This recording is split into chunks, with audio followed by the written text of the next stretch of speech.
नमस्कार, मैं रवींद्र सर आप सभी का अपने YouTube चैनल पर स्वागत करता हूं। आज मैं आप लोगों को लेकर के आया हूं कक्षा 9वीं पाठ्यक्रम व CBSE बोर्ड द्वारा संचालित पुस्तक संचयन से, जिसको कक्षा 9वीं में संचालित किया जा रहा है। आज इस पुस्तक से मैं जो पाठ लेकर के आया हूँ उसका नाम है गिल्लू। गिल्लू पाठ को महादेवी वर्मा ने लिखा है। आइए हम सब गिल्लू पाठ को पढ़ने से पहले महादेवी वर्मा के बारे में जानकारी लेते हैं कि महादेवी वर्मा कौन थी। तो देखिए, महादेवी वर्मा का जन्म जो है, महादेवी वर्मा का जन्म 1907 ईस्वी में हुआ था। कब हुआ था? 1907 ईस्वी में हुआ था और मृत्यु हुआ था 1987 में। कब हुआ था? 1987 में मृत्यु हुआ था। और इनका जन्म जो है फर्रुखाबाद में हुआ था। कहाँ हुआ था? फर्रुखाबाद में। आपसे 1 नंबर का प्रश्न पूछा जा सकता है कि महादेवी वर्मा का जन्म कहाँ हुआ था, तो फर्रुखाबाद में हुआ था। और कब हुआ था? तो 1907 में हुआ था।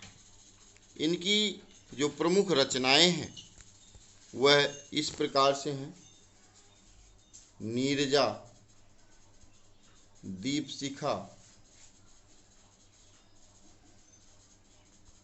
दीपशिखा, यामा, निहार आदि महादेवी वर्मा जी की रचनाएं हैं। महादेवी वर्मा जी छायावाद की चतुष्टय मानी जाती हैं। कहने का मतलब, चतुष्टय छायावाद जो एक स्तंभ है, छायावाद के स्तंभों में महादेवी वर्मा 4 लोगों में, जो महान 4 लेखक हैं, उनमें से एक मानी जाती है कि छायावाद स्तंभ खड़ी करने वाली लेखकों में महादेवी वर्मा प्रमुख हैं। आज हम गिल्लू पाठ को महादेवी वर्मा द्वारा लिखा हुआ पढ़ते हैं। महादेवी वर्मा जी का जो गिल्लू पाठ है, यह वास्तव में एक ऐसे जीव के बारे में लिखा गया है जो बहुत ही छोटा जीव होता है, लेकिन महादेवी वर्मा जी का उससे कितना स्नेह था उसको उन्होंने दिखाने का प्रयास किया है। और उन्होंने इसके माध्यम से बताने का प्रयास किया है कि हमको छोटे से छोटे जीव की भी रक्षा करनी चाहिए। यदि उसे हम प्रेम देंगे तो वह भी हमें प्रेम ही देगा। आज हम उसी पाठ के बारे में पढ़ते हैं।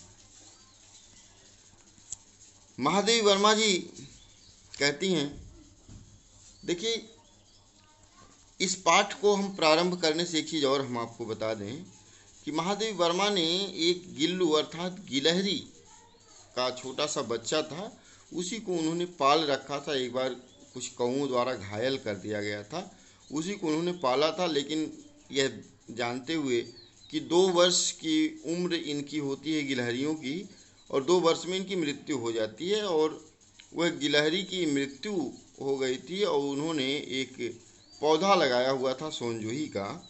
उस सोनजूही पौधे के नीचे उन्होंने उसकी समाधि स्थल बना दी थी, और उसके ऊपर से वहीं समाधि स्थल पर ही सोनजूही का पौधा एक और निकला हुआ था। और वही सोनजूही का पौधा जब वो देखती हैं तो उनके मन में तरह तरह के विचार आ रहे हैं और उसकी यादों को ताज़ा कर रही हैं, स्मरण कर रही हैं। तो एक संस्मरणात्मक लेख इनका जो गिल्लू पाठ है ये लिखा गया है। देखिए, अब हम पाठ के बारे में आते हैं।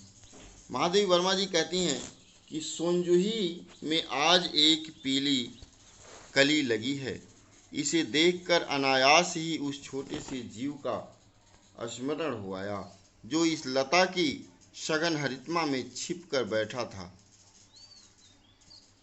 और फिर मेरे निकट पहुंचते ही कंधे पर कूदकर मुझे चौंका देता था। तब मुझे कली की खोज रहती थी, पर आज उस लघु प्राण की खोज है। कहने का मतलब हमने पहले ही बताया कि महादेवी वर्मा जी एक गिलहरी के बच्चे को पाल रखी थी और उसकी मृत्यु हो गई थी। उसकी समाधि स्थल उन्होंने बनाया था।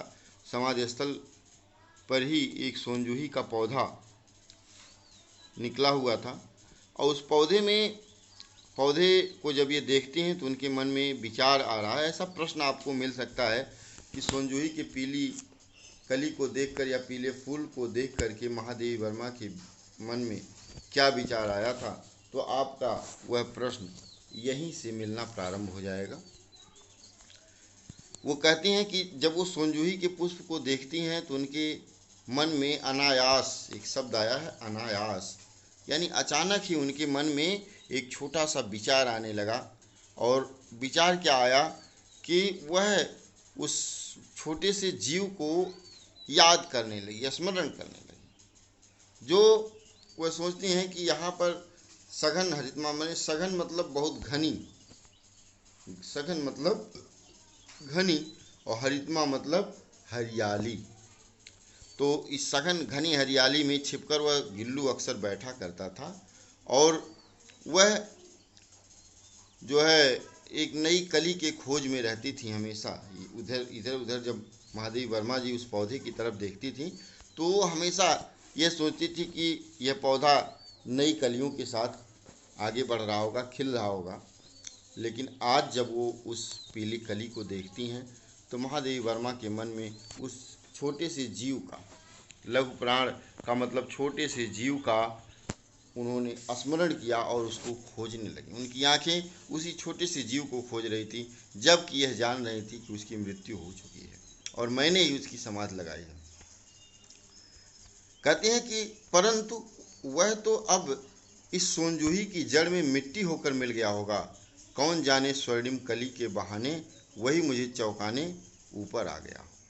महादेवी वर्मा जी कहती हैं कि हालांकि अब वह तो सोनजूही की जड़ में, जो चूंकि उसी के नीचे समाधि बनी हुई थी, उसी समाधि के ऊपर सोनजूही का पुष्प निकला हुआ था, तो ये कह रहे हैं कि सोनजूही के जड़ में जो है मिट्टी होकर मिल गया होगा।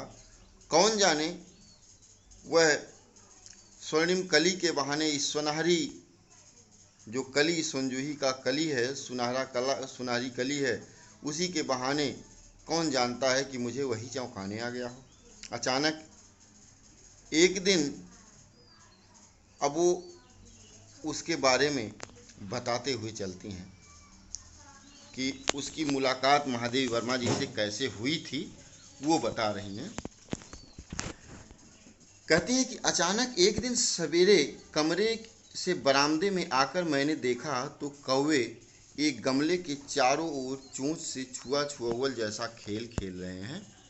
यह काग भुसिंडी भी विचित्र पक्षी है, एक साथ समादरित, अनादरित, अति सम्मानित, अति अवमानित।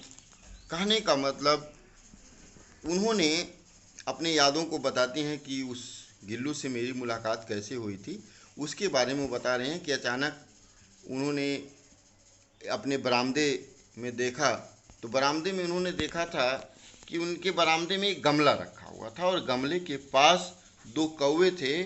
दोनों कौवे अपनी चोंच से किसी को छू रहे थे। छुआ छुअल कहने का मतलब जो है पहले उसको छुएं फिर छुप जाएं, फिर छुएं फिर छुप जाएं, ऐसा वो कर रहे थे। जब यह चीज़ उन्होंने देखा तो वहाँ पर देखने की अभिलाषा हुई और काग भुसुंडी भी एक विचित्र पक्षी हैं, वह सोच रही थी। और उन्होंने समादरित कहने का मतलब समादरित आदर करना, समादरित आदर करना और अनादरित अनादर करना, सम्मानित और अति अवमानित। कहने का मतलब सम्मानित और जिनको हम पूरी तरह से सम्मान दें और कुछ अति अवमानित जिनको हम पूरी तरह से अपमान कर दें या उनका कोई जो है सम्मान न करें किसी प्रकार की। हमारे बेचारे पुरखे न गरुड़ के रूप में आ सकते, न मयूर के, न हंस के। उन्हें पितरपक्ष में हमसे कुछ पाने के लिए काक बनकर ही अवतीर्ण होना पड़ता है। इतना ही नहीं, हमारे दूरस्थ प्रियजनों को भी अपने आने का मधुर संदेश इनके कर्कश स्वर में ही देना पड़ता है। दूसरी ओर हम कौवा और काँव काँव करने को अवमानना के अर्थ में ही प्रयुक्त करते हैं। महादेवी वर्मा जी कहती हैं कि जैसे एक शब्द आया, देखिए, पितरपक्ष। पितरपक्ष वह माह होता है कि वर्ष में कुछ दिनों के लिए 15 दिनों के लिए, क्योंकि पक्ष जो है 15 दिनों का होता है, 15 दिनों का एक पक्ष होता है, तो 15 दिन के लिए एक पक्ष आता है जिसमें हम हमारे हिंदू धर्म में यह अवमानना है कि पितृपक्ष के अवसर पर हम जो भी अपना भोजन आदि करेंगे वह हमारे पुरखे या हमारे पूर्वज आकर के यहाँ उसको ग्रहण करते हैं। और वो किस रूप में आते हैं? वो किसी दूसरे पक्षी के रूप में नहीं, वे कौवे के रूप में ही आते हैं। और कौवे के रूप में आकर के वह हमको जो है आशीर्वाद देते हैं और हमारे द्वारा दिया गया भोजन वह ग्रहण करते हैं। आगे देखते हैं। मेरे काक पुराण के विवेचन में अचानक बाधा आ पड़ी, क्योंकि गमले और दीवार की संधि में छिपे एक छोटे से जीव पर मेरी दृष्टि रुक गई। महादेवी वर्मा जी अब कह रही हैं, निकट जाकर देखा तो गिलहरी का छोटा सा बच्चा है जो संभवतः घोंसले से गिर पड़ा है, और अब कौवे जिसमें सुलभ आहार खोज रहे हैं। कहने का मतलब सुलभ आहार खोज रहे हैं, उस जीव को, छोटे से जीव को, जो गिलहरी का बच्चा है, उसको मार करके आहार बनाने की सोच रहे हैं वे कौवे। एक शब्द आया है काकद्वय। काकद्वय मतलब दोनों कौवे। उन दोनों कौवे की चोंचों के 2 घाव उस लघु प्राण के लिए बहुत थे, अतः वह निश्चेष्ट सा गमले में चिमटा पड़ा था। निश्चेष्ट सा कहने का मतलब बिना कोई क्रिया प्रतिक्रिया किए, वह कोई क्रिया प्रतिक्रिया नहीं कर रहा था, वह उस गमले से चिपका पड़ा था। महादेवी वर्मा के परिवार वालों ने कहा कि कौवे की चोंच का घाव लगने के कारण यह बचेगा नहीं, अतः इसे ऐसे ही रहने दिया जाए। लेकिन महादेवी वर्मा जी का मन नहीं माना। उसे उन्होंने धीरे से उठाकर अपने कमरे में ले गईं और फिर रुई से रक्त पोंछकर घावों पर पेंसिलिन का मरहम उन्होंने लगाया। किसने? महादेवी वर्मा ने। आपको एक उत्तर यहाँ से मिल सकता है, एक प्रश्न का जवाब यहाँ से मिल सकता है कि उसको उठा करके लेखिका धीरे से उठा करके अपने कमरे में ले जाती हैं और उसको रक्त उसका पोंछ करके और उसको पेंसिलिन का मरहम लगाती हैं और रुई की बत्ती, पतली बत्ती बनाकर दूध से भिगोकर उसको उसके मुंह में डालती हैं।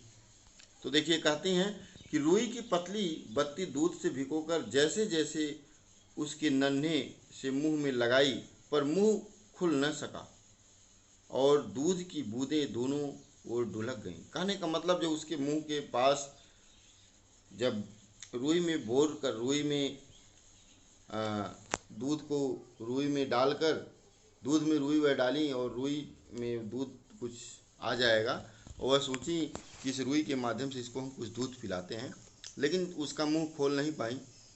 उसके मुंह पे जैसे रखती थी वह लुढ़क जाता था। बड़ी मेहनत के बाद, 2-3 घंटे की मेहनत के बाद उसके मुंह में पानी की एक आध बूंद डाला जा सका। तीसरे दिन वह इतना आश्वस्त हो गया कि मेरी उंगली अपने दोनों नन्हे पंजों से पकड़कर नीले कांच की मोतियों जैसी आंखों से इधर उधर देखने लगा। कहने का मतलब तीसरे दिन वह इतना निश्चिंत हो गया, अब यह जान गया कि यह हमको बचाने वाली हैं और हमको यह बचाएंगी, इन्हीं के सहारे रहना होगा। पूरी तरह निश्चिंत हो गया और वो कर क्या रहा है कि छोटे छोटे जो उसके पंजे थे उन्हीं पंजों से उनकी उंगली को पकड़ लिया। और चूंकि लेखिका उससे प्रेम बस उसको अपनी उंगली दिखा रही थी और उस उंगली को उसने पकड़ लिया और अपनी जो नीले कांच की गोलियों जैसी, जो कांच की गोलियां जो होती हैं, उसी कांच की गोलियों जैसी, उसी को उन्होंने कहा है कि नीले कांच के मोतियों जैसी आँखों से इधर उधर देखने लगा। 3-4 मास में उसके स्निग्ध रोएं, झब्बेदार पूंछ और चंचल चमकीली आंखें सबको विस्मित करने लगी। कहने का मतलब 3-4 मास का जब हो गया तो उसके चिकने रोएं और झब्बेदार पूंछ निकल आए और सबको आश्चर्यचकित करने लगे। हमने उसकी जातिवाचक संज्ञा को व्यक्तिवाचक संज्ञा का रूप दे दिया। कहने का मतलब जब हम गिलहरी किसी को कह रहे हैं तो गिलहरी, उसमें बहुत सारी गिलहरी आ जाती है, इसीलिए कहा गया उसको जातिवाचक संज्ञा। गिलहरी कहेंगे तो वह जातिवाचक संज्ञा हो जाएगा, लेकिन यदि उसी गिलहरी का नाम रख देंगे तो वह व्यक्तिवाचक संज्ञा में परिवर्तित हो जाएगा, क्योंकि हम उसके जाति से नहीं उसके नाम से बुला रहे हैं। और मैं जानते हैं कि जब किसी को नाम दे दिया, किसी के नाम को हम व्यक्तिवाचक संज्ञा कहते हैं, तो अब उसका नाम उन्होंने रख दिया और इस प्रकार हम उसे गिल्लू कहकर बुलाने लगे। उस छोटे से बच्चे का नाम क्या रखा? गिल्लू। मैंने फूल रखने की एक हल्की सी डलिया में रुई बिछाकर उसे तार से खिड़की पर लटका दिया। वही 2 वर्ष गिल्लू का घर रहा। वह स्वयं हिलाकर अपने घर में झूलता और वह अपनी कांच के मानकों सी आंखों से कमरों के भीतर और खिड़की से बाहर न जाने क्या देखता समझता रहता था, परंतु उसकी समझदारी और कार्यकलाप पर सबको आश्चर्य होता था, क्योंकि जब वह जो कार्य करता था हमेशा उस झबिये से बाहर खिड़की की तरफ देखता रहता था। उसके कार्यकलाप से लोगों को आश्चर्यचकित होता था। लोग यही सोचते थे कि आखिर में यह क्या बार बार देखता रहता है। लेखिका कहती है कि जब मैं लिखने बैठती तब अपनी ओर मेरा ध्यान आकर्षित करने के लिए उसे इतनी तीव्र इच्छा होती थी कि उसने एक अच्छा उपाय खोज निकाला। देखिए यहाँ पर भी आपको एक उत्तर मिलेगा, एक प्रश्न का उत्तर मिलेगा कि जब लेखिका लिखने बैठती थी तो वह गिल्लू उनका ध्यान किस प्रकार आकर्षित करना चाहता था। वह मेरे पैर तक आकर सर्र से पर्दे पर चढ़ जाता और फिर उसी तेजी से उतरता। उसका यह दौड़ने का क्रम तब तक चलता जब तक मैं उसे पकड़ने के लिए नहीं उठती थी। कभी मैं गिल्लू को पकड़कर एक लंबे लिफाफे में इस प्रकार रख देती कि उसके अगले 2 पंजे और सिर के अतिरिक्त सारा लघुगात, लघुगात का मतलब पूरा छोटा शरीर, जो उसका छोटा शरीर है लघुगात, उसका जो छोटा शरीर लिफाफे के भीतर बंद रहता। इस अद्भुत स्थिति में कभी कभी घंटों मेज पर दीवार के सहारे खड़ा रहकर वह अपनी चमकीली आंखों से मेरा कार्यकलाप देखा करता था। भूख लगने पर चिक चिक करके मानो वह मुझे सूचना देता और काजू या बिस्किट मिल जाने पर उसी स्थिति में लिफाफे से बाहर वाले पंजों से पकड़कर उसे उतरता रहता था। कहने का मतलब जब उसको भूख लगती थी तो चिक चिक की आवाज़ करता था और चिक चिक की आवाज़ जब करता था तो वह लेखिका समझ जाती थी, तो उसको काजू या बिस्किट उसके लिफाफे के बाहर रख देती थी और पंजे से पकड़कर उसको कुतरता रहता था। फिर गिल्लू के जीवन का प्रथम बसंत आया। कहने का मतलब धीरे धीरे वह गिल्लू बड़ा हो रहा था और बसंत ऋतु का मौसम आ गया। बसंत ऋतु का जब मौसम आया तो नील चमेली की गंध मेरे कमरे में हौले हौले आने लगी। हौले हौले मतलब धीरे धीरे आने लगी। बाहर की गिलहरियां खिड़की की जाली के पास आकर चिक चिक करके न जाने क्या कहने लगी। जब बसंत ऋतु आ जाता है तो इतना अच्छा मौसम होता है बसंत ऋतु का, जो भी जीव होते हैं बसंत ऋतु के प्रति आकर्षित होने लगते हैं। और ऐसे मौसम में जब गिलहरियां उस खिड़की के पास आती थीं और चिक चिक की आवाज़ करती थीं, तो लोग गिल्लू को जाली के पास बैठकर अपनेपन से बाहर झांकते हुए देखकर मुझे लगा कि इसे मुक्त करना आवश्यक है। अब देखिए, यहाँ भी आपको एक प्रश्न मिलेगा कि उसको मुक्त करने की आवश्यकता लेखिका ने क्यों समझा था।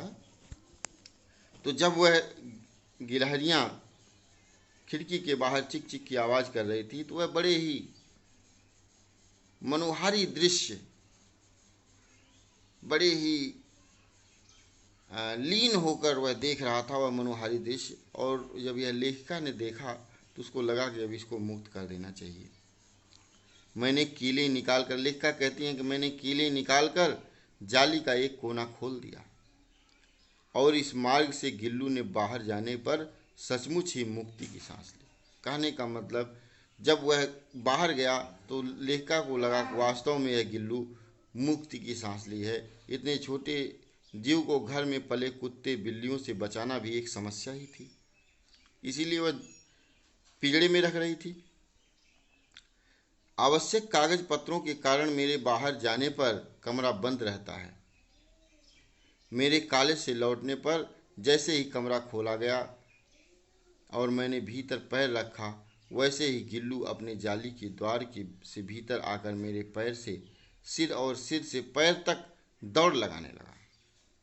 तब से यह नित्य का क्रम उसका हो जाएगा। आगे देखते हैं। ये देखिए, महादेवी वर्मा है और ये गिल्लू है, ये गिल्लू है और ये लेखिका है। ये क्या करती थी, ये खाने के पास बैठती थी तो यह भी धीरे धीरे उसको भी यह आदत उसकी बना दी थी महादेवी वर्मा भी, कि जो है उनके पास आकर टेबल पर बैठ जाता था। मेज पर बैठने के साथ ही इनकी थाली से चावल के दाने अपने नन्हे पंजों से निकालकर उतरता रहता था। तो यह भी एक बहुत ही अच्छा दृश्य उन्होंने फरमाया है महादेवी वर्मा जी ने।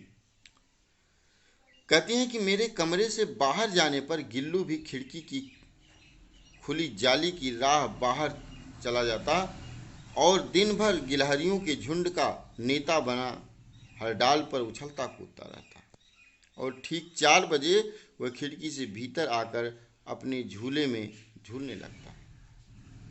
मुझे चौंकाने की इच्छा उसमें न जाने कब और कैसे उत्पन्न हो गई थी। कभी कभी फूलदान के गुच्छों में छिप जाता, कभी कभी पर्दे की चुन्नट में और कभी सुनजोही की पत्तियों में। इसीलिए ऊपर उन्होंने सुनजोही की पत्तियों में या सुनजोही की कलियों में उस गिल्लू को खोजने का प्रयास किया है। उनके मन में जो विचार आया था वह गिल्लू को खोजने का प्रयास किया था सुनजोही के फूलों में। हालांकि उस गिल्लू की मृत्यु हो चुकी है, फिर भी उनके मन में ऐसा विचार लग रहा था कि हो सकता है ऐसा दृश्य दिखाई दे सकता है। मेरे पास, लेखिका कहती हैं कि मेरे पास बहुत से पशु पक्षी हैं और उनका मुझे लगाव भी बहुत कम नहीं है, परंतु उनमें से किसी को मेरे साथ मेरी थाली में खाने की हिम्मत नहीं हुई। ऐसा मुझे स्मरण नहीं आता, ऐसा उन्हें याद नहीं आता कि कोई भी जीव उनके साथ खाने का जो है हिम्मत रख सके। गिल्लू इनमें अपवाद है, गिल्लू उन सबसे अलग था। मैं जैसे ही खाने के कमरे में पहुंचती, वह खिड़की से निकलकर आंगन की दीवार, बरामदा पार करके मेज पर पहुंच जाता और मेरी थाली में जाना चाहता। बड़ी कठिनाई से मैंने उसे थाली के पास बैठाना सिखाया, जहां बैठकर वह मेरी थाली में से एक एक चावल उठाकर बड़ी सफाई से खाता रहता। काजू उसका प्रिय खाद्य था। देखिए, प्रश्न पूछा जा सकता है गिल्लू का सबसे प्रिय खाद्य पदार्थ क्या था, तो वह काजू था। और कई दिन काजू न मिलने पर वह अन्य खाने की चीज़ें या तो लेना बंद कर देता या झूले से नीचे फेंक देता। इसी बीच मुझे मोटर दुर्घटना में आहत होकर कुछ दिन अस्पताल में रहना पड़ा। कहने का मतलब, लेखिका का एक बार कहीं पे एक्सीडेंट हो जाता है और उसके कारण लेखिका हॉस्पिटलाइज हो जाती है, उनको हॉस्पिटल में रहना पड़ता है। तो क्या होता है देखिए ज़रा। उन दिनों जब मेरे कमरे का दरवाज़ा खोला जाता, गिल्लू अपने झूले से उतर कर दौड़ता और फिर किसी दूसरे को देखकर उसी तेजी से अपने घोंसले में जा बैठता। सब उसे काजू दे आते, परंतु अस्पताल से लौटकर जब मैंने उसके झूले की सफाई की तो उसमें काजू भरे मिले, जिनसे ज्ञात होता था कि वह उन दिनों अपना प्रिय खाद्य कितना कम खाता रहा। कहने का मतलब गिल्लू को लेखिका से इतना प्रेम था कि जब लेखिका को नहीं पाता था तो वह अपने प्रिय खाद्य पदार्थ को भी नहीं खा रहा था। मेरी अस्वस्थता में वह तकिए पर सिरहाने बैठकर अपने नन्हे नन्हे पंजों से मेरे सिर और बालों को इतने हौले हौले सहलाता रहता कि उसका हटना एक परिचारिका के हटने के समान लगता था। यहाँ भी आपको एक यह कथन मिल सकता है कि इसका आशय स्पष्ट करें तो आपको हम बता देते हैं कि कहने का मतलब जब लेखिका हॉस्पिटल से आई थी, वह कभी जब उसका तबीयत कुछ खराब रहता था तो गिल्लू क्या करता था, उस सिरहाने उसके सर के पास बैठ करके अपने छोटे छोटे पंजों से उनके सिर पर उनके बालों को धीरे धीरे सहलाता रहता। और यह घटना जो है उनको ऐसा लग रहा था कि जैसे उनका कोई परिचारिका अर्थात सेविका, उनका कोई सेविका हो और वह यहाँ जैसे वह हटता था ऐसा लगता था उनकी सेविका वहाँ से हट गई है। आगे है, गर्मियों में जब मैं दोपहर में काम करती, गर्मियों में लेखिका कहती है कि गर्मी के मौसम में जब वह दोपहर में काम करती रहती तो गिल्लू न बाहर जाता न अपने झूले में बैठता। उसने मेरे निकट रहने के साथ गर्मी से बचने का एक सर्वथा नया उपाय खोज निकाला था। तो आपको एक प्रश्न मिल सकता है, यहाँ भी गिल्लू कौन सा उपाय ढूंढ निकाला था गर्मी से बचने के लिए? तो ये देखिए एक नया उपाय खोज निकाला था कि क्या करता था, वह लेखिका के पास रखी सुराही पर लेट जाता और इस प्रकार समीप भी रहता और ठंडक में भी रहता। सुराही पर जब वह लेट जाता था उनके पास भी रहता था और ठंडक में भी रहता था, उसको ठंडक भी महसूस होती थी। गिलहरियों के जीवन की अवधि 2 वर्ष से अधिक नहीं होती, अतः गिल्लू की जीवन यात्रा का अंत आ ही गया। दिन भर उसने न कुछ खाया न बाहर गया। जब उसकी मृत्यु का समय आता है, चूँकि लेखिका बताती है कि 2 वर्ष का समय इनका होता है और जब 2 वर्ष का समय पूरा हो गया, उसका मृत्यु का समय आ गया था, उस दिन वह कुछ खाया पिया नहीं और झूले से उतरकर वह उनके बिस्तर पर भी नहीं आया और ठंडे पंजों जब वह, कहने का मतलब जब कुछ खाया पिया नहीं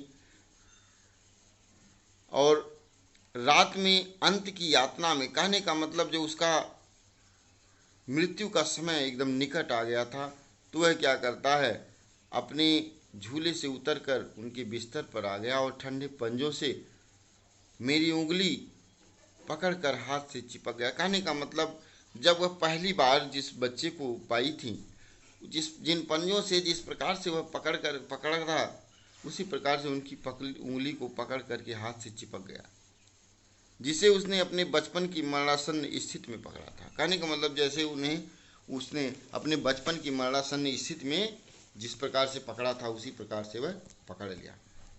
उसके पंजे इतने ठंडे हो रहे थे कि मैंने जागकर हीटर जलाया और उसे उष्णता देने का प्रयत्न किया। कहने का मतलब जब उन्होंने देखा कि उसके पंजे ठंडे हो रहे हैं तो उन्होंने हीटर जलाया और उसको गर्मी प्रदान करने का प्रयास किया। लेकिन प्रभात की प्रथम किरण के स्पर्श के साथ ही वह किसी और जीवन में जागने के लिए सो गया। आपको यहाँ पर एक और स्टेटमेंट मिल सकता है कि प्रभात की प्रथम किरण के स्पर्श के साथ ही वह किसी और जीवन में जागने के लिए सो गया।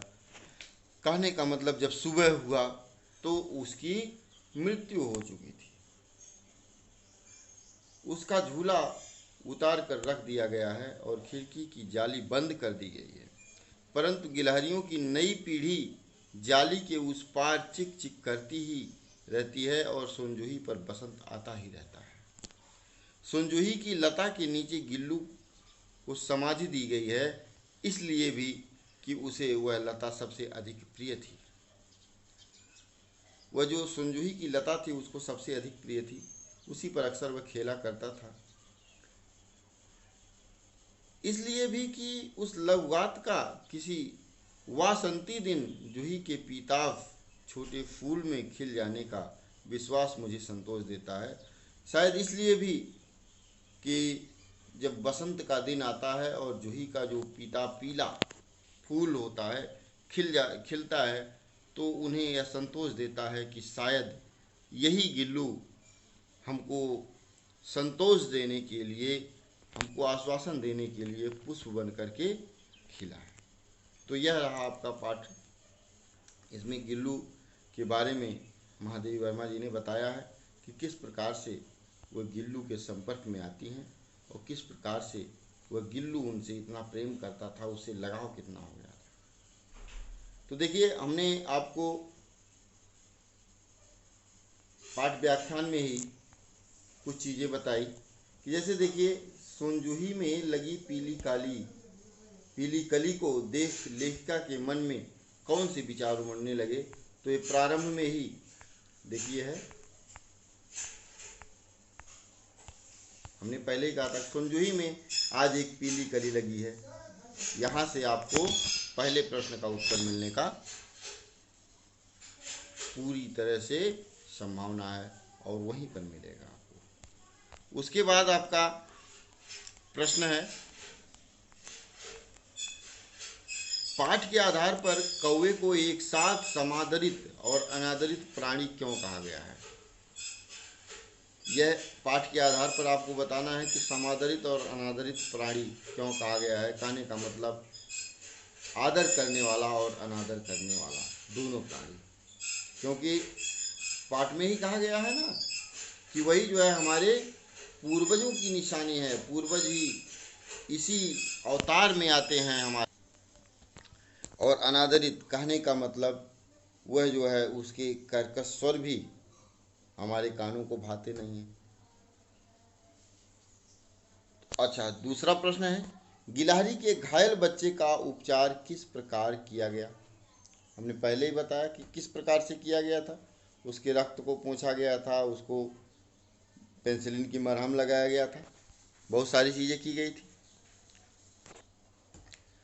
उसके बाद है, लेखिका का ध्यान आकर्षित करने के लिए गिल्लू क्या करता था। तो वहाँ भी यह भी हमने बताया था कि पर्दे पर ऊपर से नीचे चढ़ना और उतरना प्रारंभ कर देता था। गिल्लू को मुक्त करने की आवश्यकता क्यों समझी गई, हमने अंडरलाइन किया था इस चीज़ को। लेखिका ने इसके लिए क्या उपाय किया। गिल्लू किन अर्थों में परिचारिका की भूमिका निभा रहा था, यह भी अभी हमने आपको बताया कि किस प्रकार से परिचारिका यानी सेविका की भूमिका निभा रहा था, आपको करने हैं। गिल्लू की किन चेष्टाओं से यह आभास मिलने लगा कि अब उसका अंत समय समीप आ गया है। तो वही अभी बताया ना हमने कि जो है वह रात में अंत की यातना में वह क्या करता है, निकल कर अपने पिंजड़े से उनके बिस्तर पर आ गया, उनकी उंगली को पकड़ लिया था, जिस प्रकार से उसने अपने मरणासन्न की स्थिति में पकड़ा हुआ था। प्रभात की प्रथम किरण के स्पर्श के साथ ही वह किसी और जीवन में जागने के लिए सो गया। आशय स्पष्ट कीजिए। अभी हमने इसको अंडरलाइन करके आपको आशय स्पष्ट करने की बात कही, तो आप स्पष्ट करेंगे। सोनजूही की लता के नीचे बनी गिल्लू की समाधि को से लेखिका के मन में किस प्रकार का विश्वास का जन्म होता है, आपको बताना है। तो यह रहा गिल्लू पाठ महादेवी वर्मा का। उम्मीद करते हैं आपको यह वीडियो पसंद आया होगा।